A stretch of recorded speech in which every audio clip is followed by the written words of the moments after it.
We are live. Hi, how are you, filmmakers? Hi. So today I am having a conversation with talented filmmakers from the Socially Relevant Film Festival, which is happening since March 15th and end on March 21st. So first, I would like to introduce our director of the film festival, founder of the festival, my friend, my mentor, Nora Armani. Yay. Drum roll. Thank you. Okay.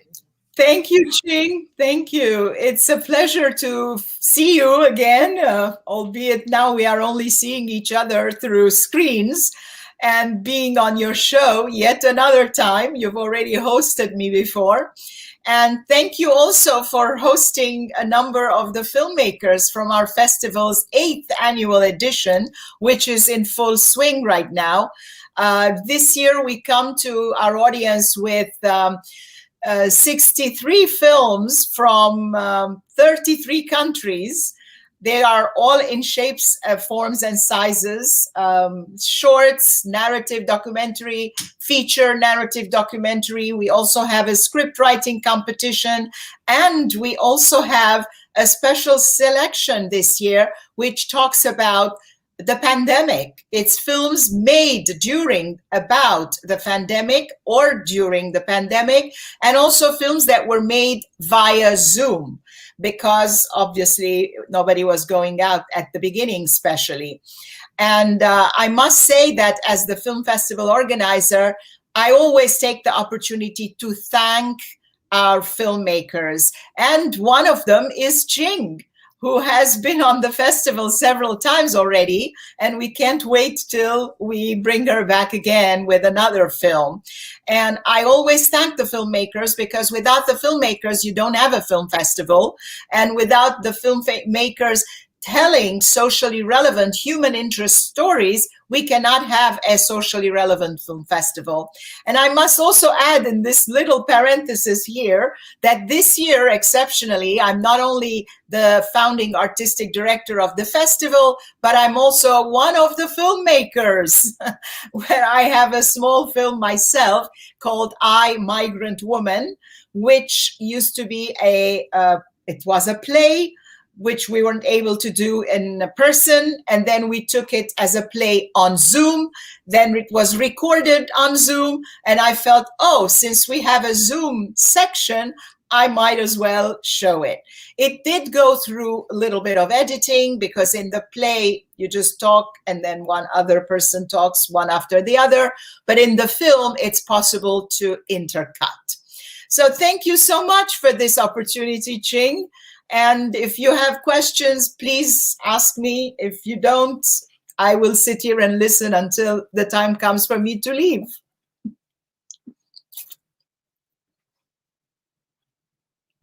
Yeah, thank you so much, Nora.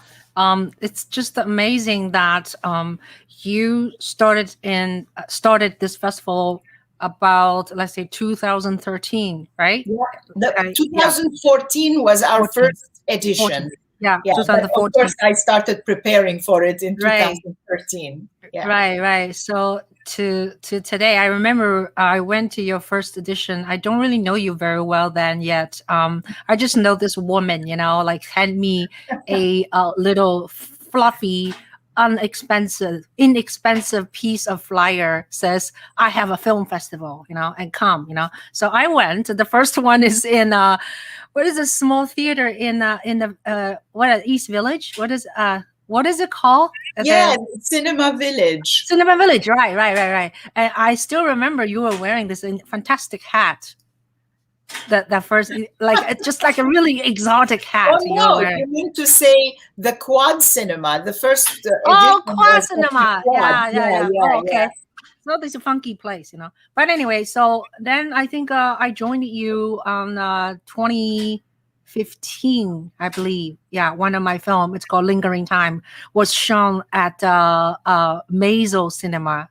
Yep. Remember? Yeah, yes. In Holland. Yeah. That And was our second year, and that year we did an uptown downtown thing. We did part of the festival at the Tribeca Cinema at the time, the second year, because the quad got sold and they were going into major renovation, so we had to go find another venue, and we found the Tribeca Cinemas, and then we did an uptown at the Maisel Cinema and downtown at Tribeca. Yeah. And part of the documentaries were at Maisel's, and Ching's film was screening there. And then you run into some tragic moment. 2017, we were about to open the theater in really nice film theater in 23rd Street. What is it called? The Bowtie. Bowtie. And then it was a storm. The whole city, everything shut down except Subway did not shut down. So we were like, are we going to still have the festival or not? And I know, it was so we're still going to have the festival. Because I didn't know what to do. So I called the cinema and I said, are you guys open? And they said, well, we go by the subway. As long as the subway is running, we are open. And I said, well, as long as you are open, we are open. So I had forgotten that one. Yeah. So anyway, it's been a lot of work, and bravo, and I have learned so much from you and from filmmakers and from your productions, and so bravissimo. Thank you. It's likewise. It's always a mutual learning process. I've learned a lot from you. All the tech stuff, all these interviews, all these things. And also, let's not forget about your workshops on iPhone and smartphone filmmaking. A few years in a row, Ching did a workshop at the festival on smartphone filmmaking. We should bring back that workshop one of these days. Yeah. Oh, by the way, sorry, we'll talk about us too much. 5 minutes, almost. What time is now? 4:07? Okay.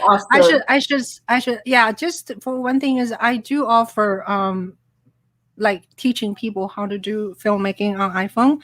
My current feature documentary, My Yangon Diary, shot exclusively by iPhone. Don't hate me, filmmakers. And then I got like 6 acceptance by film festivals, including Los Angeles Women's Film Festival and a bunch of things. But anyway, so actually I offer to teach people on Clubhouse on Friday 2 p.m.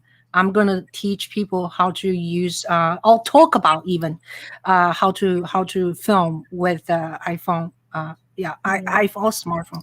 But anyway, so all right, thank you so much. And enough. Thank you. I think I'm going to take my leave because because in a few minutes I have to jump on another Zoom when we are doing our festival. Meet the Filmmakers. This one is on race, prejudice, and discrimination. A couple of the films here were going to be in that section, but there were too many people, so I preferred Ching to take some of them. That way every filmmaker has a chance to talk. Okay, bye filmmakers. Thank you so much. And thank you, Nora. I gotta go. Thank you, Nora. Thank you, Nora. All right, so we're going to start with Dayna. Please tell us a little bit about yourself, and then tell us a little bit about your film, which is and when is going to be shown at the festival. Hi, I'm Dayna. I'm in Pasadena, California. So I'm a recent graduate of Chapman's MFA program in film production. I actually was in the narrative side, and I was doing a lot of narrative films, but I've always had an interest in like human rights oriented films, like social impact films. So I took a documentary course. It was Community Voices. And basically we're put in teams. So I have 3 other teammates. And we're put in a team, and we come up with a topic. So we came up with the decriminalization of prostitution debate. And we're given funding by the Daunt Family Foundation. And so basically the film called Sex Sells is a survey documentary of sex workers, former and current activists, and other academics in the film. In the prostitution industry.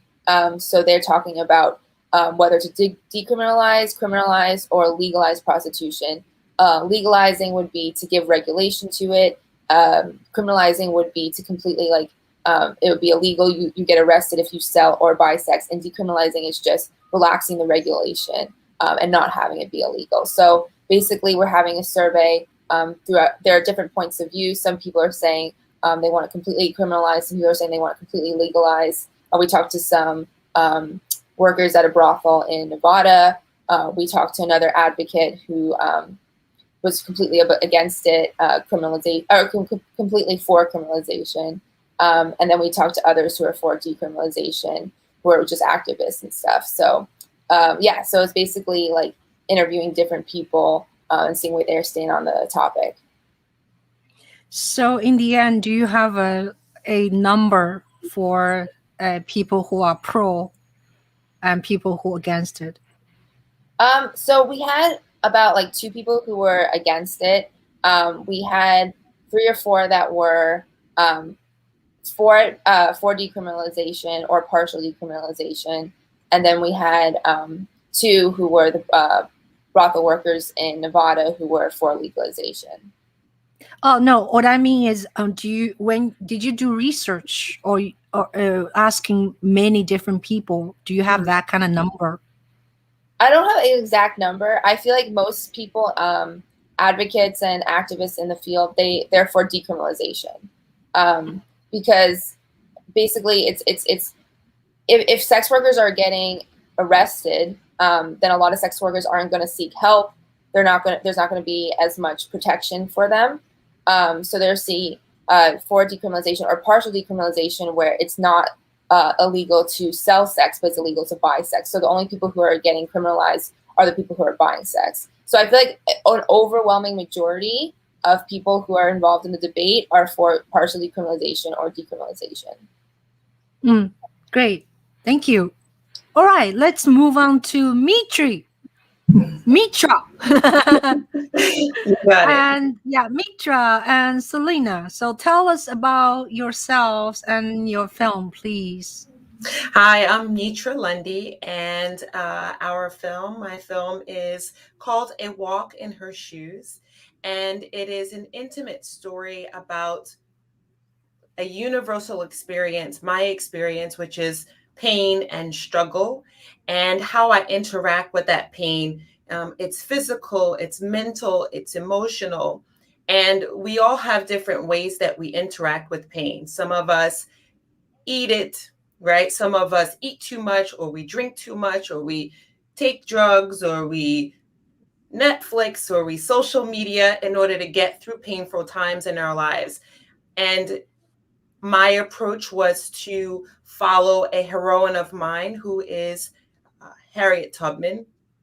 And the story looks at how I interact with that pain, but it also looks at the story of Harriet Tubman and how she was able to overcome some of the difficulties and challenges in her own life. And so in that film, I literally walk in her shoes. So I travel 695 miles from the eastern shores of Maryland, where she was born, to St. Catharines, Canada, where she sought freedom for herself and for her family and many other freedom seekers during her time.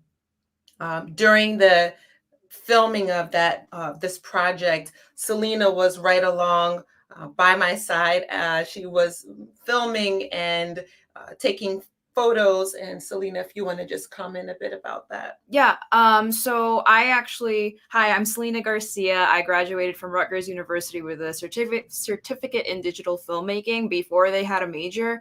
And I met Metra by chance. She owns a fitness facility, and I happened to be interested in the services that she offered. But anyway, about a year or 2 later, she pulled me into her project, and next thing I knew, I was walking 20 miles in a day carrying film equipment and filming her as she walked and struggled and sweated and all that stuff. But, you know, it was all to illustrate that you can always look to someone for strength and you can always overcome anything. As I learned that grueling July summer day. But yeah, so. Yeah, A Walk in Her Shoes. Mhm. I guess in terms of the storytelling, sort of this all unfolded, I think, in sort of real time, unlike other films. It was a true story, not about somebody else, but about my actual life. And so at the end of that, there was a lot of gratification in having been able to physically accomplish that much walking. And so that is our film. Thank you. Wonderful. All right, so let's hear from Brett, please. Okay, hi everyone. Dayna and Metra and Selena, those were fascinating stories, and looking forward to getting more into your work. So my name is Brett Wallace. I'm an artist based in New York, and my work generally focuses around the topics of labor and economy. And what I mean by labor, sort of the changing working conditions in a digital world where technology is just becoming so ubiquitous in our civic lives, but also in our workplaces. And Truckers is a short film that I made between 2018 and 2020, early 2020, right before the pandemic hit, that explores the changing working conditions of truckers, literally long-haul truckers who deliver all of the goods, all the essential goods that we rely upon on their backs. You know, whether it's goods coming from overseas through a port and being delivered on a truck to a distribution center or to our homes, or goods coming across the country on a rail. Most of the things that we have around us are delivered on the back of a truck. And these are folks that, were once known as sort of the mavericks of the open road, but their job is being infused with more and more surveillance and forms of monitoring that, is sort of a signifier for the changing working conditions, not just for them, but for many working people around the country. So the film sort of explores that. And I sort of did that exploration by literally visiting truck lots in and around the ports and the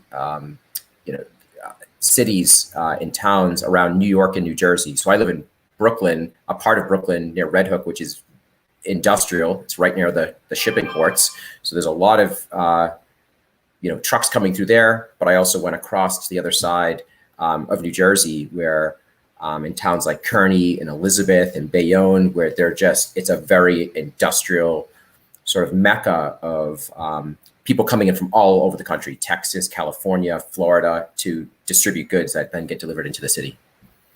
I guess one thing that I've been thinking about during the pandemic is this work was done, I finished it in about January of 2020, right before the pandemic hit.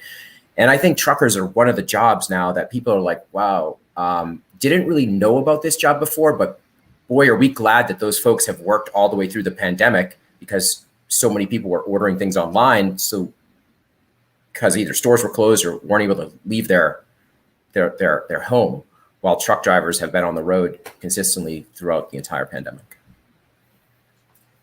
Wow, that's wonderful. I never knew the side of a truck driver, or never was that interested in, until, like I said, I made a film. I can talk about my film, actually. I wasn't really planning to, but my film is about Young Gan, who other people supports Andrew Yang, who's running for president, Democrat side. And so Andrew Yang has a lot of supporters, including a trucker. His name is Fred. We call him Fred the Felon, because he was in prison for some kind of drug thingy. And so Fred Felon, so Andrew Yang somehow hopped onto Fred's truck and rode with Fred for a few hours. And eventually Fred became a supporter of Andrew Yang, very, very strong supporter. He was a Republican. He was about to vote for Donald Trump in 2020, but he became Andrew Yang. So I actually went to interview Fred one time because it fascinates me about this character. So anyway, so when I see a socially relevant film festival has a film called Truckers, I actually voluntarily asked Nora. I said I want to see this film. I want to see what's going on because kind of I have little sort of attachment with Fred, and so Fred is in my film a very strong character. Now, another thing is, since we are talking about your film right now, so I just wanted to follow up is that in Andrew Yan's book, The War on Normal People, he talked a lot about automation and the problem. So in your film, it's very interesting to see this automation is taking over, yet it's not sufficient. It's not really solving problem, right? So tell us a little bit about the automation part. Yeah, well, I think there's one big part of it is I think there's a lot of hype around robots taking people's jobs. And I think, in the media sort of hypes this up. It's a provocative headline that sells and people want to know, look, am I going to be out of a job? I think that type of headline sort of can be a distraction from like the larger issue that's actually happening on the ground. And I think that larger issue that we often don't hear about because it's not as, it's not as attention grabbing, is the fact that these forms of technology, whether it's automation or forms of surveillance or monitoring, are slowly creeping into the trucker's work space, which is basically the truck. So the whole truck is being outfitted with cameras and such to not only see the road, but also see the trucker. So what I mean to say is it's not like overnight truckers are not going to have jobs. In fact, most of the experts I talk to think that that's 40 years out because, there's so many tight corners you got to get into. I mean, maybe on an open road, clear, like visibility, long highway stretch, sure, we could get there faster. But navigating through the ports of New York and New Jersey, good luck. So that idea of like everything's going to be automated overnight is a little bit, I think, distracting from the real issue that these folks are facing. And you see this not only with truckers, but also with Amazon delivery drivers. I've been interviewing in the last couple of weeks a lot of Amazon delivery drivers. They now have cameras in these vans that are facing the driver that are completely sort of big brotherish, just like watching the driver at all times. They say it's for safety, but there's no real understanding like when that camera turns on, when it turns off. It's there looking at you all the time. There's this heightened sort of surveillance on workers that takes away a bit of the dignity and humanity of their work. It's already a hard job. Delivering, it's a physically demanding job and you're already away from your home, you're on the road, but then to have like this extra level of surveillance, automation, and forms of monitoring makes it all the more sort of adds to the degradation of the work. And I think that's a big issue, not only, beyond even the fact that it's harder for these folks to make money. It's harder for independent operators. A lot of the folks I talk to own the truck, fix the truck. If something breaks, it's on them to go out and repair the tire, repair the engine. So that stuff adds up, and it's becoming harder for them to do their work. And I think that's more of the meta narrative that I tried to get across in truckers versus the sort of sexy news headline like all these truckers are going to lose their jobs overnight, because it is still, to this day as we speak, it is still one of the most popular jobs in this country in almost every state, especially in a lot of those middle of the country states. So that's why that headline is so grabbing. Yeah. It's a very, very nice title. Simple and short. And all right. So while we were talking about the trucker, right? I think I'm going to show all your trailers together. Okay. So we're going to show your trailer first because we're talking about it, and then we're going to show Sex Sells, and then we're going to show A Walk in Her Shoes. Okay, so then we can talk about whatever. You can zigzag ask your filmmaker question if you feel like. All right, so let's see. Joker. Trucker. Okay. All right. So we should mute ourselves when I play this. Okay. You know what? Actually, I'm gonna take us off the screen. So just to show the film, because otherwise we're moving around. It looks funny. Okay. So. All right.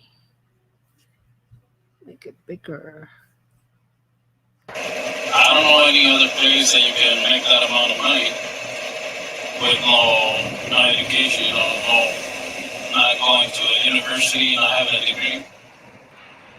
I had to prove myself.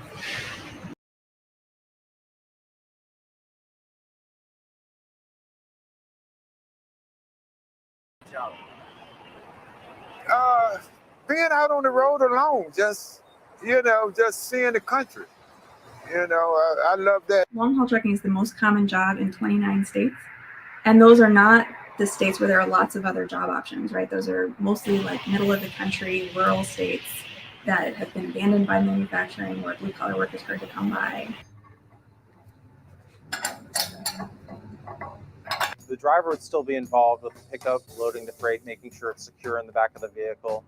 And then once you're on the interstate, one switch and it's driving itself down the road. I can't imagine this truck riding down the highway without a driver sitting in the seat controlling it. I can't imagine that.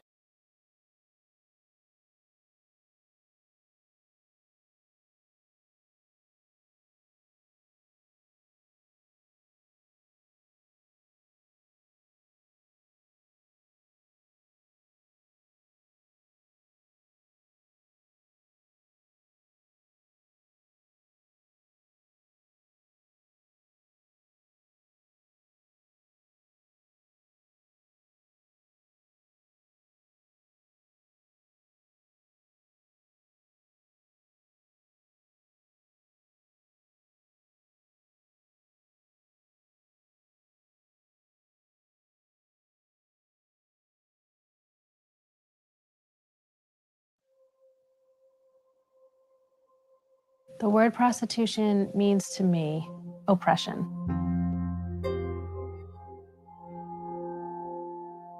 Most buyers of sex are men with money, and most sellers are women without. Many times I would go to jail as if I was a prostitute instead of me being prostituted. So I felt like the state's even pimping me.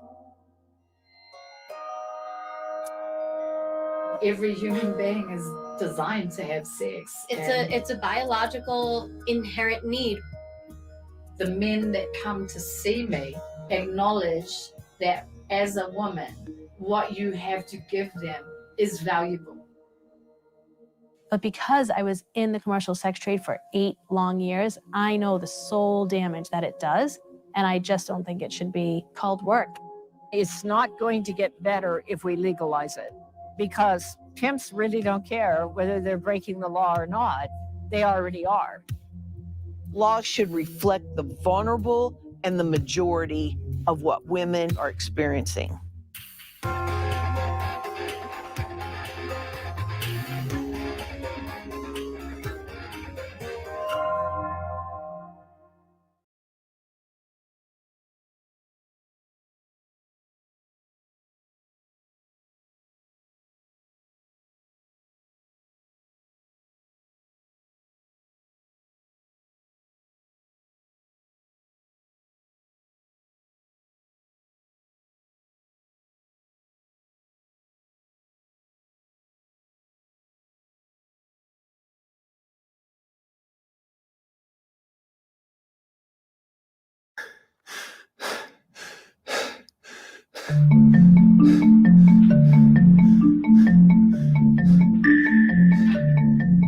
Wow, this lady's intense. Are you serious? Like, really? Yes.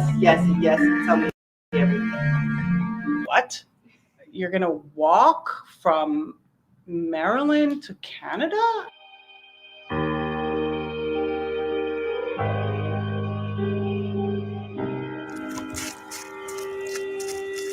Hi, I'm Metra Lundy.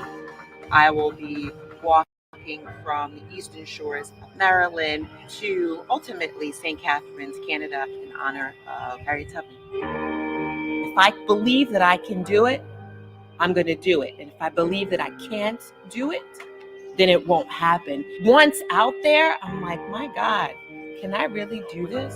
Oh! A guy at 7-Eleven gave me a free Gatorade. He saw I was so thirsty. I would not have made it. I don't know how they did it. I couldn't even get my mind around doing such a thing.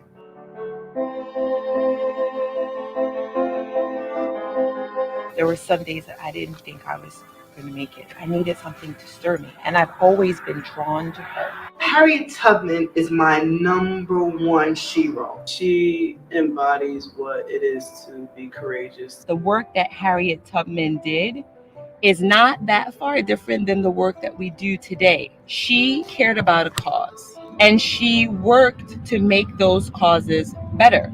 She was active. This is more than about just walking. I am trying to shift something within myself. I need her. I need her. Harriet Tubman loved the Lord. We know that. She communicated with Jesus on a daily basis. But you know what? She'd have shot you dead in the name of Jesus Christ, because she said, no one will take me back alive.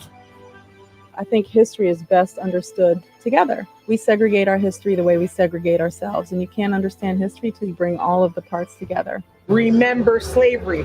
We're not going to pretend that it didn't happen or it didn't exist. It was bad, and that's why folks escaped. That's why she did what she did. The general plan was freedom. Why isn't this stuff common knowledge?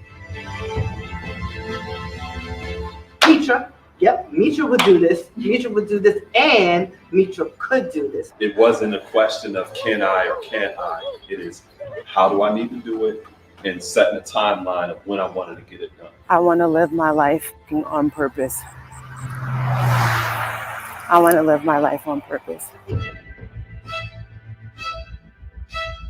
Am I worthy? Am I doing the right thing? Like, somebody tell me something, give me the answer, so when I wake up, I know I'm on the right track.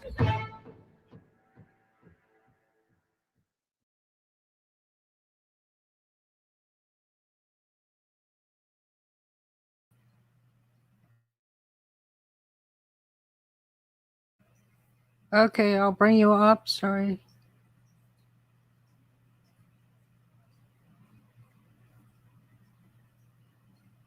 Yay! So we can unmute ourselves. Yeah, we can unmute ourselves. Let me get rid of this. Stop sharing. Yeah, okay, wonderful. That's awesome. That's awesome. I hear some noise. Is it me? Oh, hold on a second. Okay.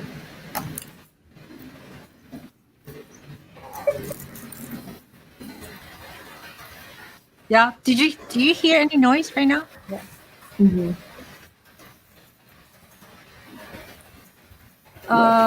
Let's see. Let me mute. Oh, that's Brad. Brad, there's some funny sound coming from your end. Okay, I mute you right now. Okay, just for now. All right. So wonderful. So can we talk about just sort of backwards also? We ended with a walk in her shoes. Very powerful. Tell us a little bit more about the challenges of making this film.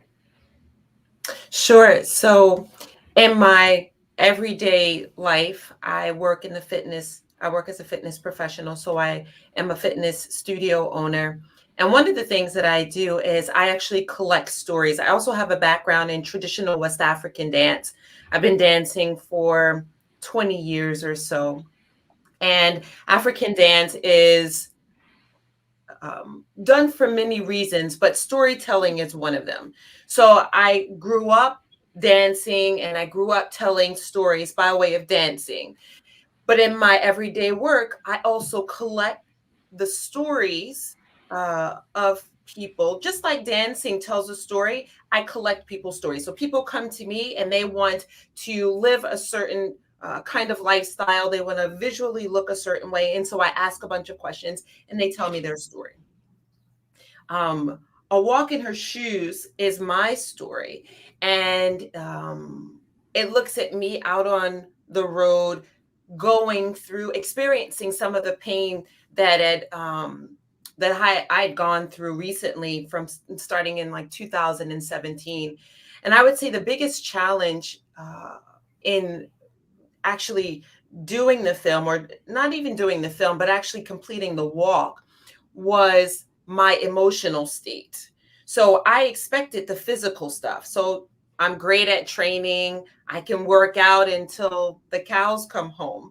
I didn't expect to feel grief. I didn't expect to be sad. I didn't expect that the time alone on the road, and me having to think about my story and think about my identity and think about who I wanted to become. I didn't anticipate any of those as being challenges on the road.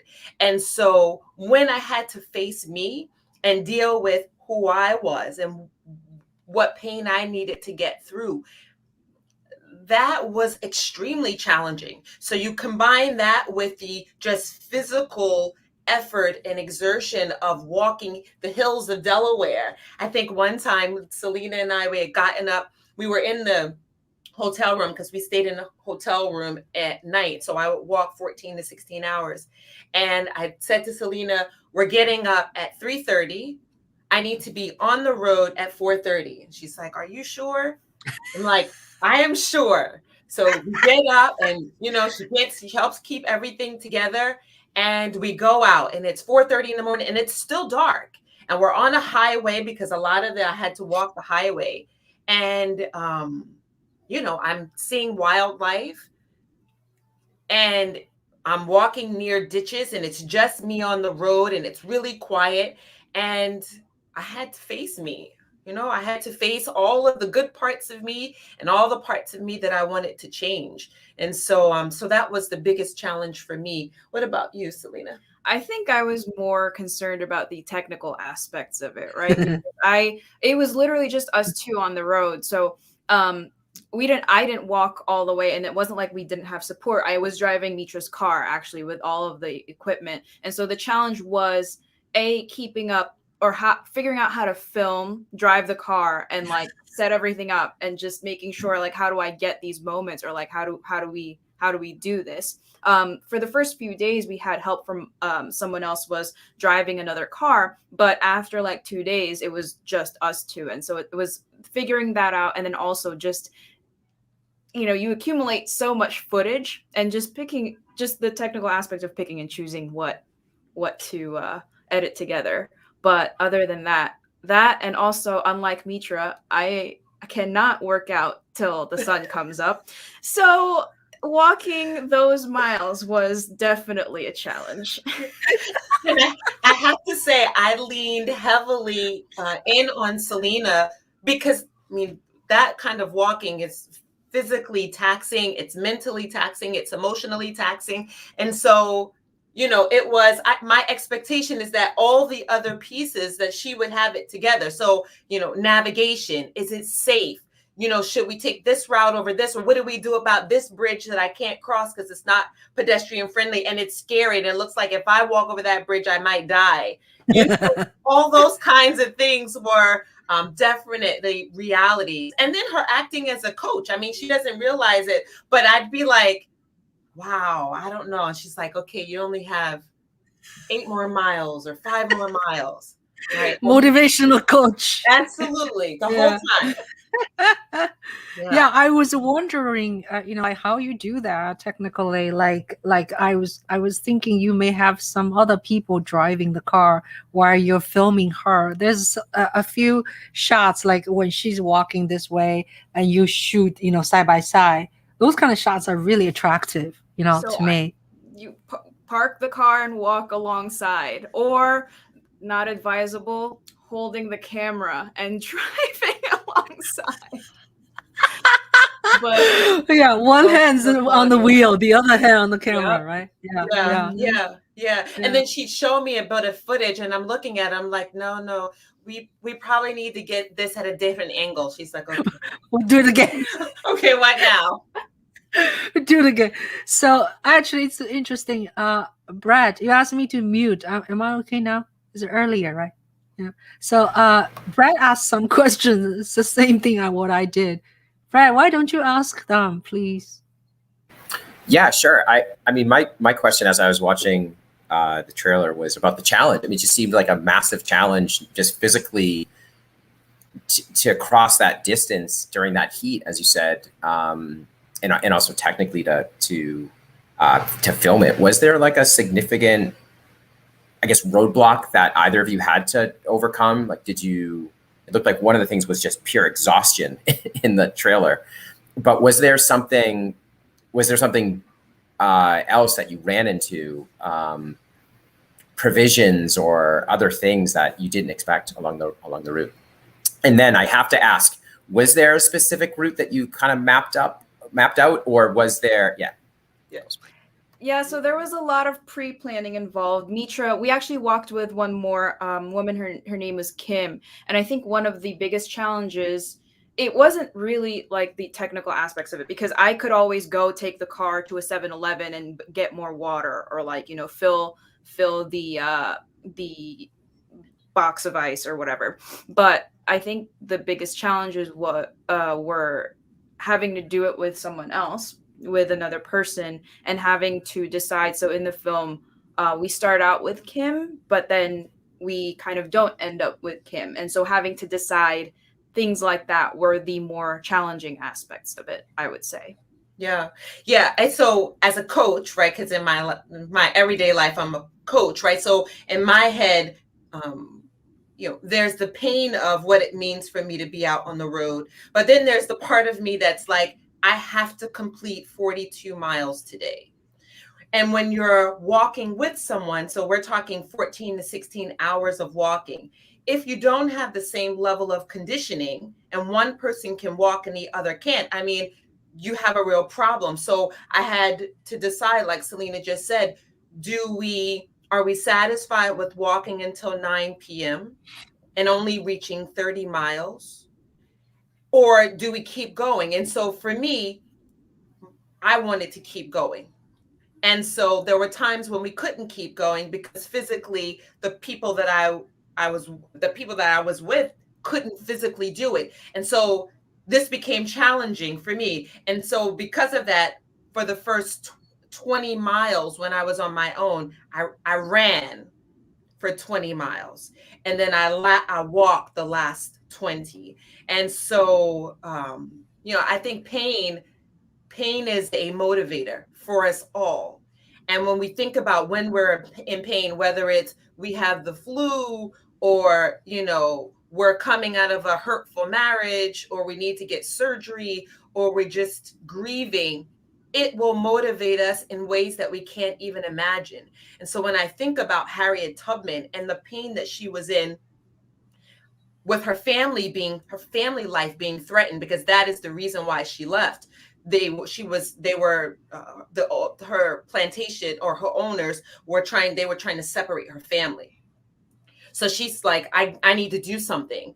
And so her doing something was leaving that situation. And so when we think about her taking the first step off that plantation, away from her family, away from the life that she knew, in the dark, alone. I mean, we're talking about a woman who's only 5 feet tall. She's very petite, and leaving everything that she knows to embark on the unknown. I mean, it's remarkable, right? Most of us would shy away. And so she did that at a time when women weren't allowed to be vocal, allowed to go out and be brave in that way. And so so that was a great motivator for her. For me, you know, I was going through a major transition medically and in my personal life. And so it was either do that or I don't know, right? I don't know. Yeah, very well said. Well said. So let's move on to Dayna. We'll talk about that later. Our films later. Dayna, can you tell me a little bit your motivation of making this film called Sex Cells? Is it a school project, or is this the issue is really daunting to you? You want to solve that? Yeah, so this was a school project, but I've done other projects related to like sex trafficking, exploitation of women. So as an undergrad, I did my thesis on sex trafficking into Western Europe. And it was like comparing two different countries. So I guess I was always interested in, actually I became pretty interested in the topic in high school. Nicholas Kristof came and talked to our school, and he was talking about his travels to Cambodia. And I just remembered him talking about meeting victims of sex trafficking there, and it was just being a very, very powerful stories that they had. So I just was always interested in the topic since then. So I first was more exploring sex trafficking, and we were gonna do something about sex trafficking, but we talked to someone who had been a sex worker, and they said, well, there's a really heated debate right now about decriminalization of prostitution. It's broader than just sex trafficking. So maybe you should look into that. So that's where we kind of went into that topic. So tell us a little bit about this film, since you're making this film and since you are familiar with the subject. And do you think the film has some impact in this issue? Like where is this film has been shown other than here at the Socially Relevant Film Festival? I think it's basically creating like contrasting the debate, like showing who is for criminalization, who's against criminalization, and like all their different viewpoints in one coherent medium. Because what I noticed right now is like about the debate is it's very heated, and people are very, very strong about their opinions. So to have all the opinions at once, I feel like gives kind of like an unbiased view of the whole debate.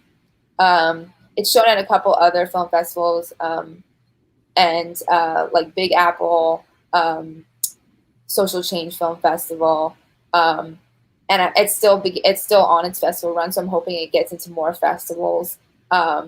And so, yeah, I hope that it just makes people see that there is like the debate, like just the debate. They can step back and see all the different sides of the debate. Yeah, very good. And earlier you were asking question to Metra, right? Oh yeah. You said so. Yeah. Why don't you ask her, please? Oh yeah, I was just wondering, because you said you were a coach. Did you like have to put in preparation specifically for the walk, or did you were you already ready like as a coach to just start the walk, or did you like train specifically for it? No, that's a really great question. So I did train. So our pre-production took a year.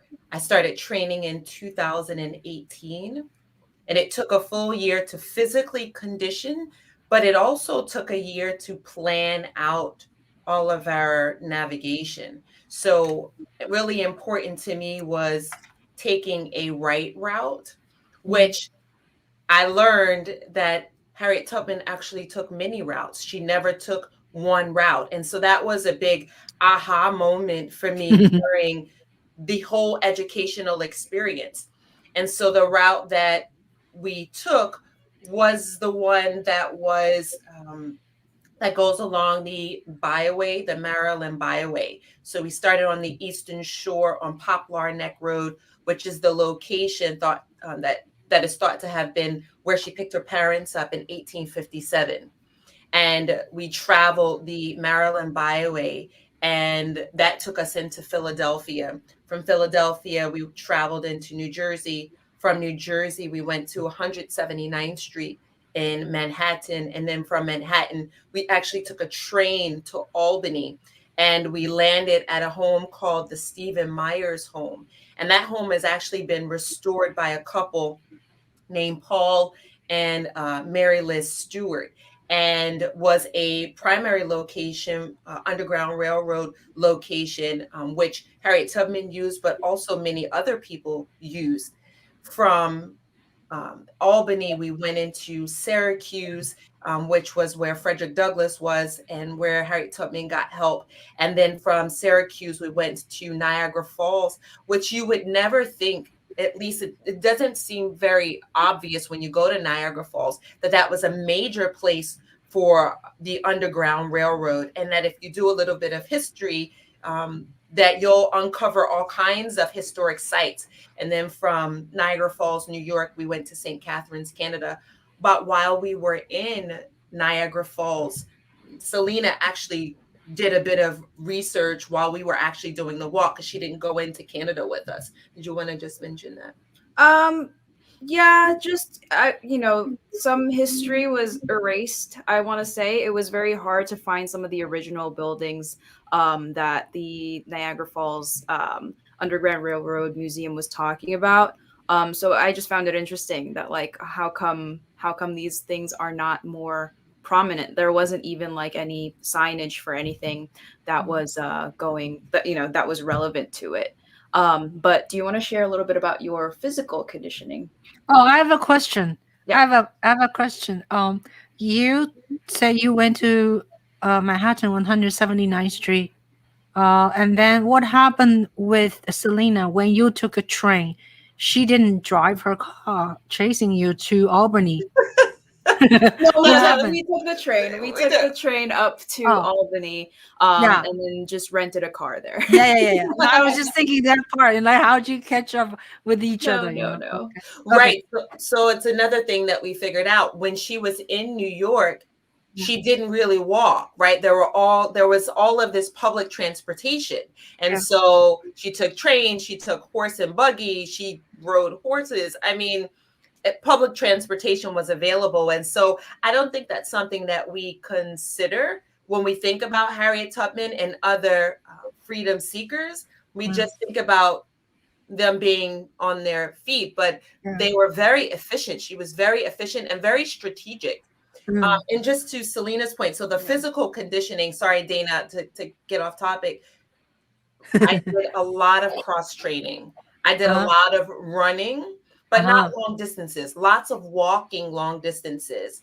Yeah. My first 6 months was a bit light, but the last 6 months of training was really rigorous, a lot of core conditioning. And you really do need to be, you need to have a strong core. I mean, you think about walking that amount of mileage, you know, my shoulders hurt. And I wasn't carrying a whole lot of bags, just a little something for water, but your shoulders become achy, your neck becomes achy. You need, you know, I had 2 pair of shoes because your feet expand. So I had a size 10 and I had a size 11. Now I wear a size 9, so my foot expanded even in the training for it. And clothing is really important. So you think about Harriet Tubman and other freedom seekers, they wore heavy clothes.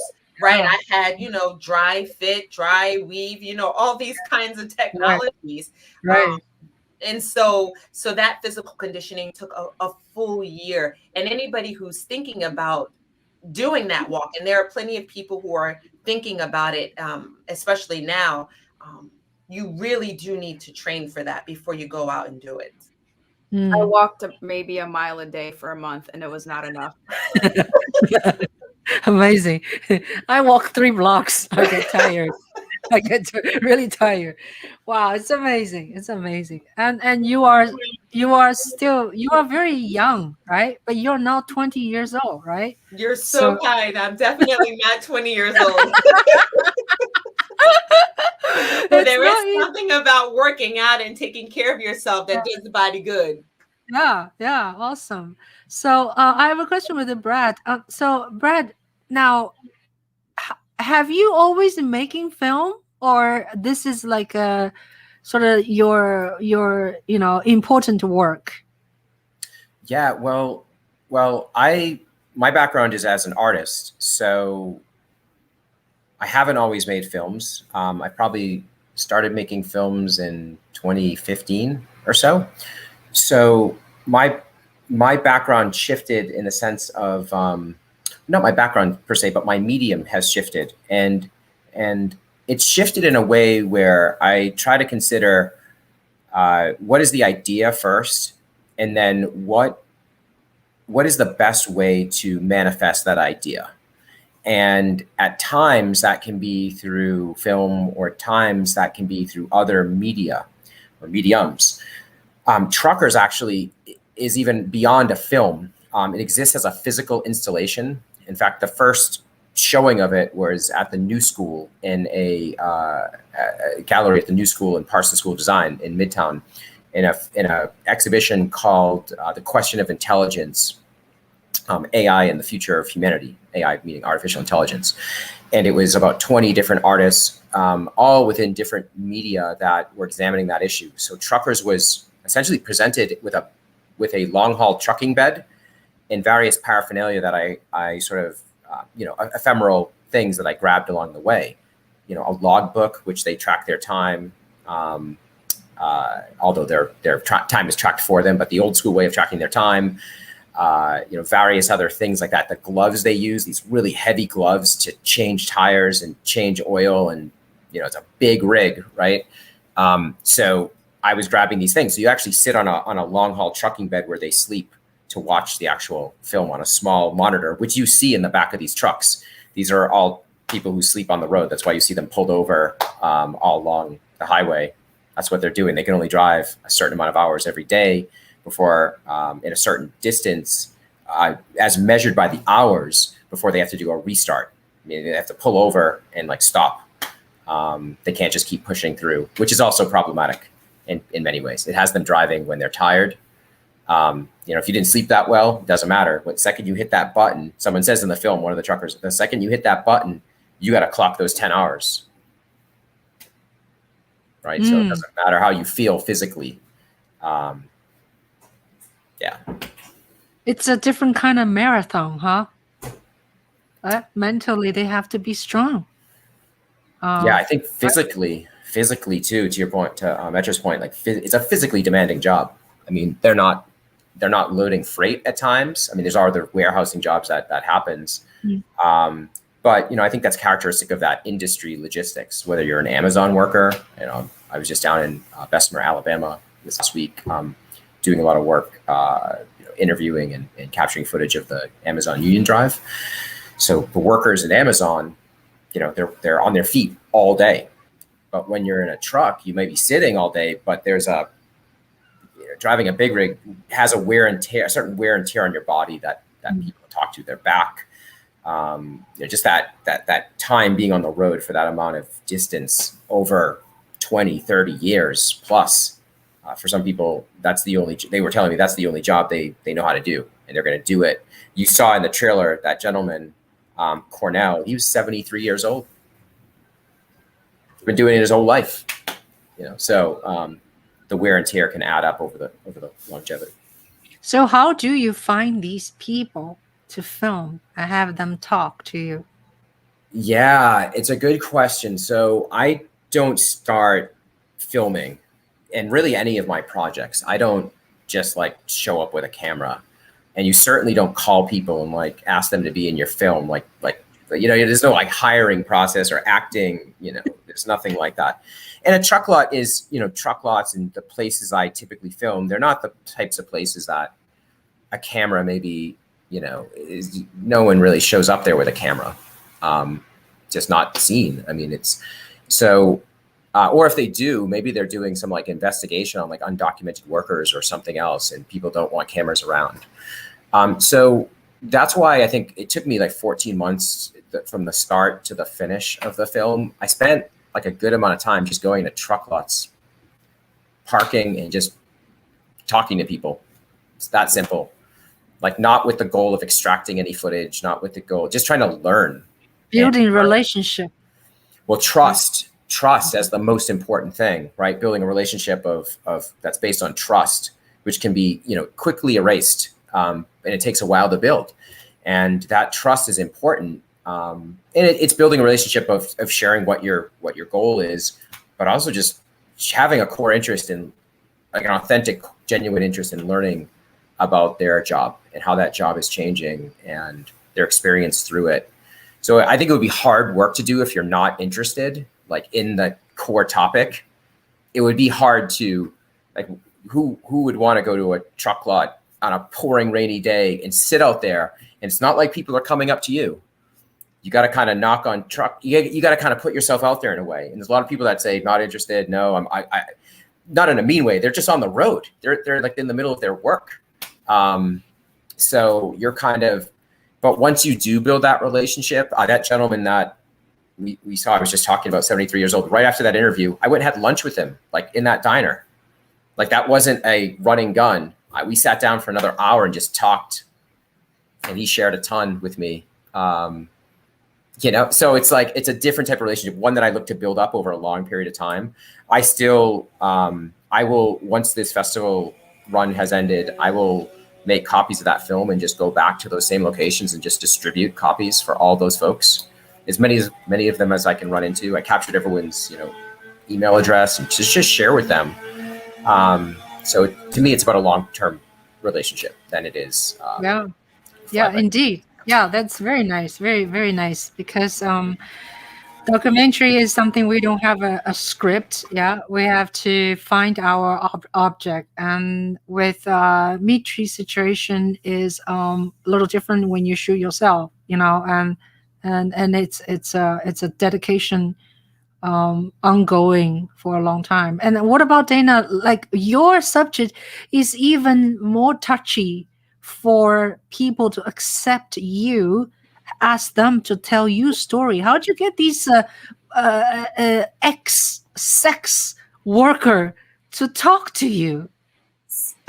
So really, I think it was a numbers game, because I tried to find like every single contact I could of someone who would be relevant for the film. And I like read articles, mostly reading articles and just reaching out to people, looking at them up.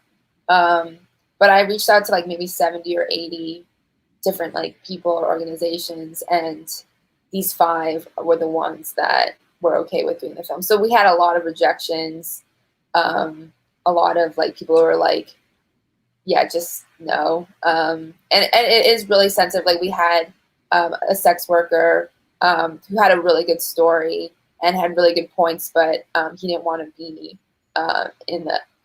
she didn't want to be in the film because it's just such a sensitive topic, you know?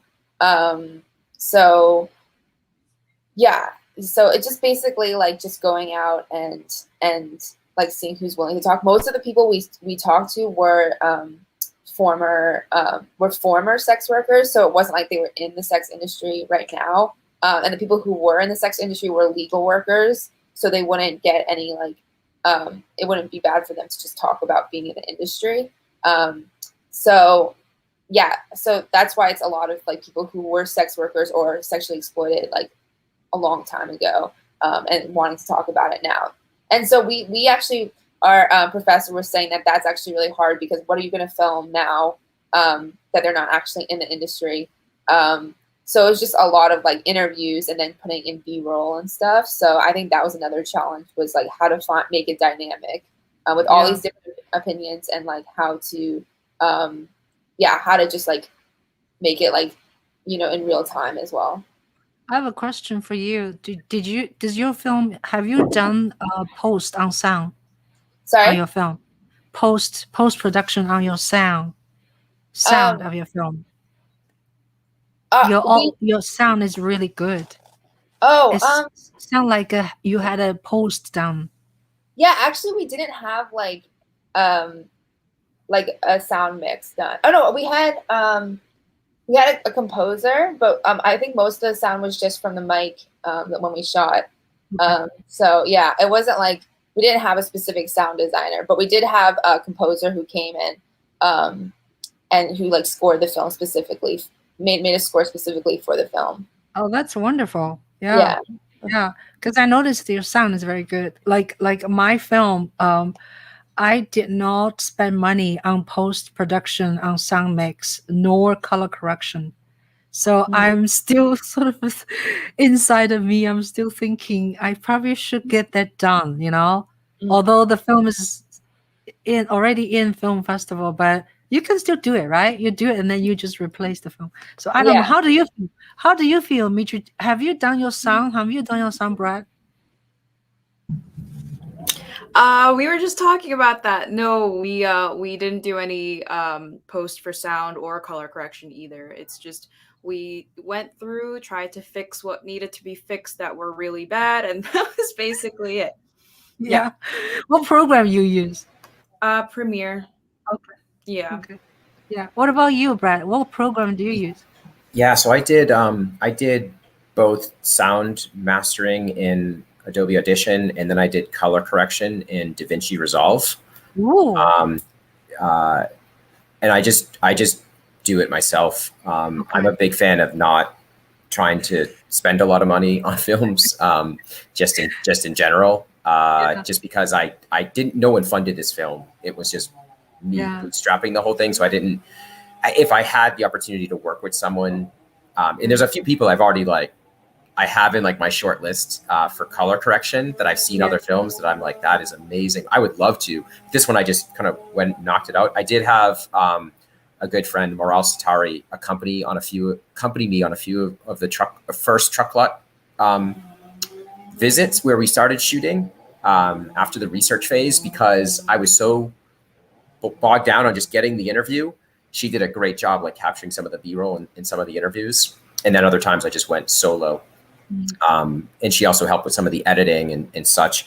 And then I just relied on a couple of friends and mentors to take a look at post-production. So David Clayson, who's a director, and Toby Shimon, who's an amazing editor. I think she's edited Buck and a number of other like really great documentaries, to take a look and offer me some strategic advice around. And then I would just go into Premiere and kind of make all the tweaks. I think in terms of sound too, truck lots there's a lot of important sounds to capture for a film like that. It's also very challenging because when trucks are running, they like destroy your sound. And some of these folks couldn't shut the truck off. They had frozen food in the back.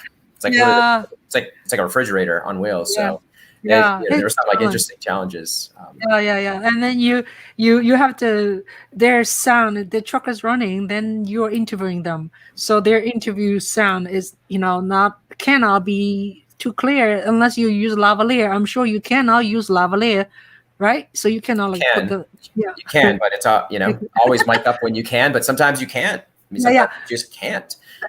There's like the realities. I assume you did not use lav to record their talking, did you? If I had the opportunity, I did. You did? Oh, okay. If I had the opportunity, but even a lav mic, when you're sitting in a truck with a lav mic on you, it's so loud. It's still because the whole truck is shaking. And I'm okay with those types of things because I'm not looking to make like a perfect, like Hollywood cut film. The diegetic sounds of the industrialization of the job is probably more important to me than like a perfect, it's what it is. Yeah. Like, why would I try to like hide it? As long as you can hear what they're saying, but so I'm okay with that type of imperfection. 100%, because it's not an imperfect. If you, from my perspective, it's not an imperfection. It's real. It's a reality. Yeah. So I would look at it as who am I as the person coming in to distort the reality? I want the most real lack of distortion that I possibly can get, obviously without the sound being so distorted that no one could understand with what I'm saying. I think the reality of sharing that reality in the most authentic way possible, the way that they would want it shared, is like the most important thing to me. That type of honesty. Makes sense. All right, very good. Well said, all of you. So do you guys have any questions to each other? Do you? Yeah, I have a question for Brett and one for Dayna. So Brett, I wonder, in interacting with the truckers, how they felt about the cameras being in the trucks, and just what's their overall feeling. And then for Dayna, if you could just talk a little bit about the what the legalization of prostitution would look like. If you know anything about that, like for example, are we talking about them having unions or what that even looks like? So. And for the question about cameras, you're talking about the surveillance cameras, not my camera. Yeah. Right. Yeah. Once we built up a good amount of trust, it's funny. I would have to say to people like, look, I don't want to interrupt your job. It's been 20 minutes since we've been talking. Like, I love the conversation, but you can shut me down at any point, because once you get some people talking, they will just, and it's great. So they got very comfortable with me quickly. It also speaks to the importance of having a small camera package. So when you walk on a truck lot, you don't look like, cast and crew everywhere. And people are like, what is this? It's just me, or me and a friend. In terms of the surveillance cameras that are in the trucks, by and large, people are not fans of those. I mean, if you think about it, having a front-facing camera facing you all the time is quite a invasion of privacy. So whether more recently it's been the Amazon delivery drivers, you guys know what I'm talking about. These Amazon vans that are like going everywhere. These are called delivery service partners. Those are actually contractors. And now Amazon's been outfitting all of those branded vans with little cameras. They say the footage will only get uploaded if you stop short, right? As a way to prevent an accident, or to understand, almost like the black box they have in, certain high-end vehicles. But most of them don't believe that. They know it's there to make sure someone is not blaring music, or on the job, or not trying to steal something. So it's this sort of large invasion of, speaking of trust, it's a barrier of building trust between the company and the employee. So most of these truckers felt, this is just another step in some company coming in, telling us, and by the way, these are visceral. They are looking at, are your eyes getting tired? Are your eyes flickering? Meaning you're distracted. So they're very visceral devices. There's now a helmet, a hat they wear for EKGs. And I think this is going beyond safety, because there's not really proven data around the safety. It's becoming how much monitoring do you provide that it actually begins to hurt someone's job performance? Because I think that's where it starts to get, that's where that fine line is. Yeah. I'll pass it to Dayna to answer the other question. Hope that helps. Yeah, so in terms of legalizing prostitution, so right now in Nevada it's legal, and there are a lot of organized spaces like brothels. So I feel like there would be more organized spaces. In that sense, there'd be more regulation of the hours, wages, more laws protecting sex workers, and restrictions on the brothels as well, about about wages and hours, and protecting the workers as well. I also think sex workers would get more healthcare benefits. They'd be eligible for social services. So in that sense, yeah, they're getting more protection in that sense. I have a question for, if we have time, for Metra and Selena. Do we have time for? Okay. Yeah, my question, I was just typing this in the chat as we were talking. My question was, I think you said you started the film in 2018, the pre-production, and then I assume filmed mostly through 2019. So while in over 2020, with the murder of George Floyd and Breonna Taylor, we've seen the mass uprisings of Black Lives Matter and the calls for equality. And I'm wondering, has your sort of view, and I'm thinking about a lot of people hitting the streets, maybe some for the first time, in mass protests, going on marches. And I'm just wondering if how those events have either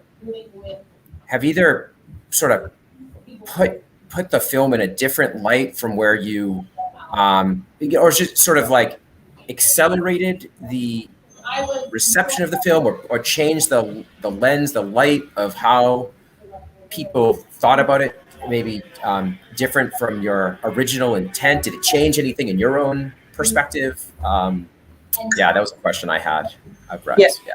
So we've had discussions about this. I think this is a really great question. So, I mean, it's obvious I'm a woman with Black, brown skin, right? I've been in this skin my whole life. So the objectives that Harriet Tubman, or the things that she fought for, freedom, justice, equality, for herself, and particularly for people of color, is one that has been very present in my life my entire life. I grew up in a family where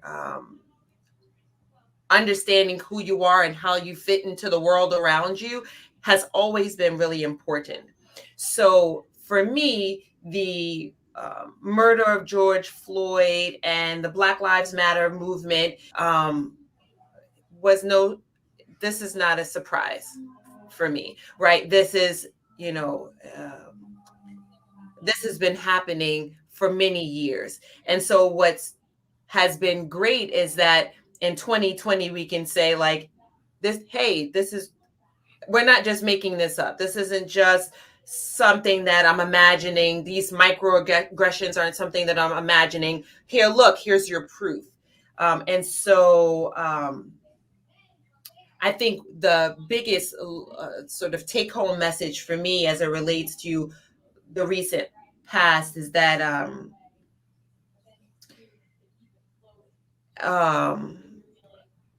Harriet Tubman and other freedom seekers, they had an advantage in that there was less distraction around these topics. It was sort of in their faces every day, and so they could fight for them every single day. I think, unfortunately, we have many distractions, and so one moment we're like really on the Black Lives Matter movement, and everything in media is shining a light, and we're like, hey, we got to fix this. But then we have lots of distractions, and so we can easily get off course. And so it really makes me happy that I've been called to do this kind of work, because I'm here to say, hey, I am the result of those Africans that were brought here. That's me. And while I wasn't there, I can appreciate that story, and I'm here to share it. Right. And so I can keep showing face and representing the stories that come from American history, which is also, slave history, right? Like, this is American history. And so I'm the person who's not going to let it just fall by the wayside. I'm going to say, no, this is important. And here's how it fits into the bigger picture. Right. But Selena, this was a whole eye-opening moment, I think. Yeah, I think, for me in working on it, I mean, obviously this is something that you learn in school, so it's a big issue. It's not anything new, but when you're presented with some actual reality as you're editing something like this, it was an emotional, it took an emotional turn for me as I was like putting it together. But I think the intent was still the same. Like the story that we set out to show was still the same. It just now there's a different, element of everything else happening while we were doing this. I wouldn't say that it changed people's perception of the film. If anything, it just, it was more like, wow, like, okay, we need to listen. Yeah. And I think one great thing about the film that we put together, a lot of times we're presented with information and we're not sure what to do, right? It's like, wow, you get all of this data and input, and it's like, this is horrible. This is okay. And then the viewer is like, okay, well, what can I do? I tried to make sure that we didn't leave people feeling like they didn't know what to do.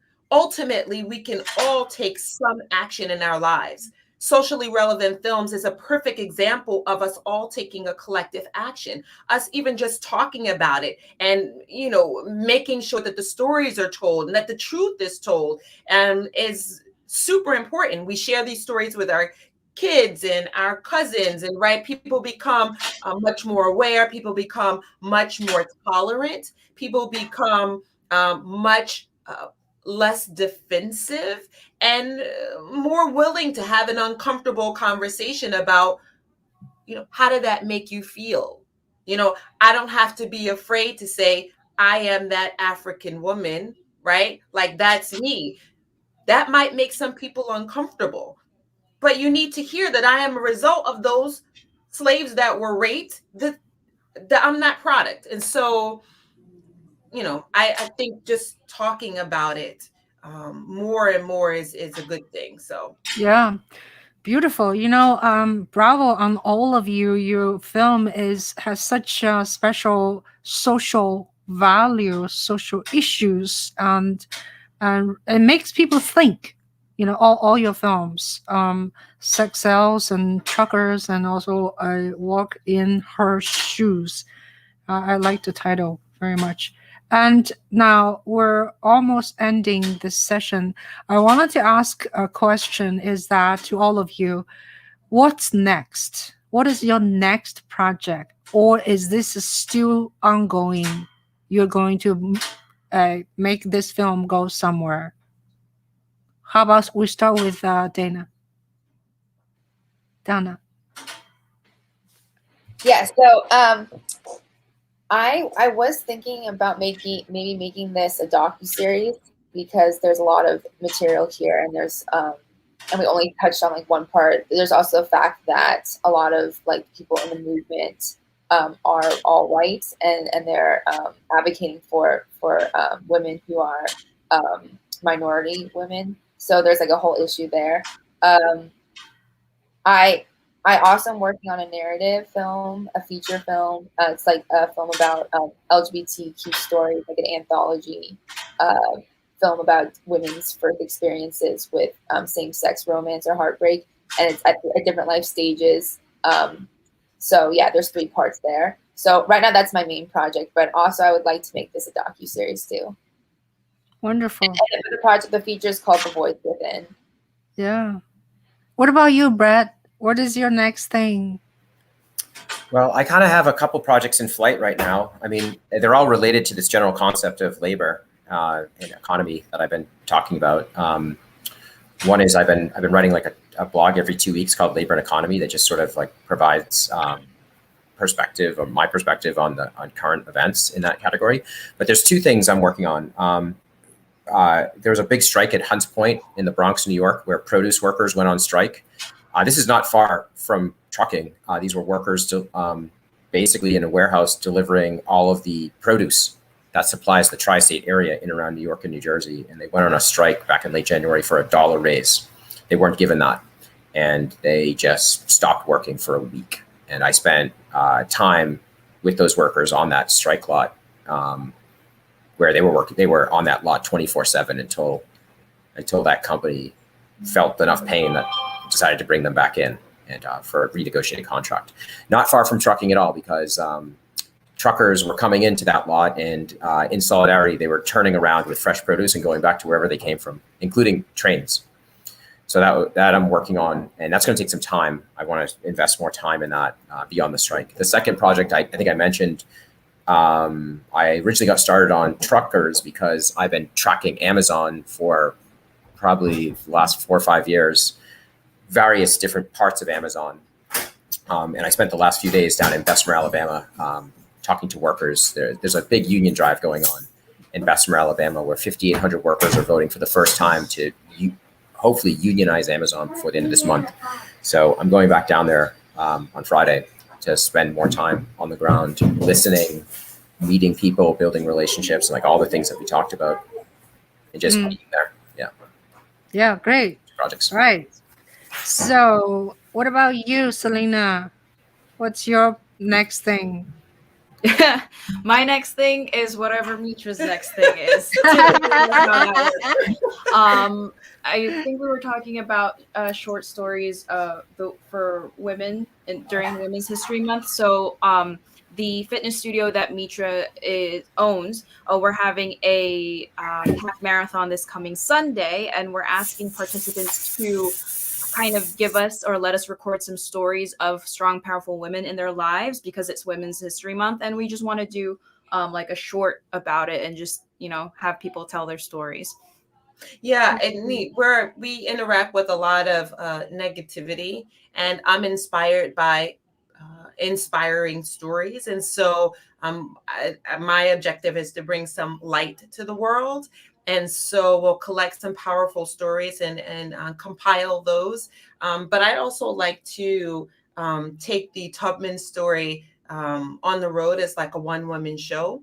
I think, you know, we learn a lot from history, so taking that on the road would be amazing. So Yeah, and so in terms of the film festival, have you is the film shown in many different festivals, or what do people expect from festival? Tell me a little bit.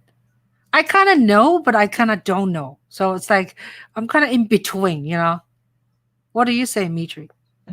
Or Selena? Yeah, we're very new to the film festival family. And so we've applied to 7 festivals. Socially Relevant was the first one that accepted ours. We've had a couple of rejections also. My objective is to have the film be seen by as many audiences as possible, to keep people talking about this very relevant topic, which is freedom, justice, and equality for all people, regardless of race, gender, or any kind of physical identity. And so my hope is that at some point, once we've done our festival run, that we'll be able to take the film on the road and do a Tubman Journey tour and have discussions after screenings and really get people moving and acting in their own lives, in their families, in their communities, and ultimately in the nation. Yeah, beautiful. Beautiful. Well said. All right. So I sometimes, when I talk to my guests, I usually do one-to-one interviews. So this talking to 4 of you is a little bit challenging to me, because I feel like I don't get to talk to you enough, and then I have to switch to someone else. So but you're doing so beautifully, and thank you so much. And so would you do a rapid fire game with me? Rapid fire game is like I ask a silly question really quickly and you answer really quickly. It's not very intellectual. Would you like to do it? So I'll just like I say, Dayna. Okay, like I do one at a time here. All right. So Dayna, what's your favorite color? Blue. Mitri, if you won a Mitri, this is a question for both of you, Mitri and Selena. If you won a 25 million lottery, what will you do? House my family in a better house, travel the world, give to charity, and save some for myself.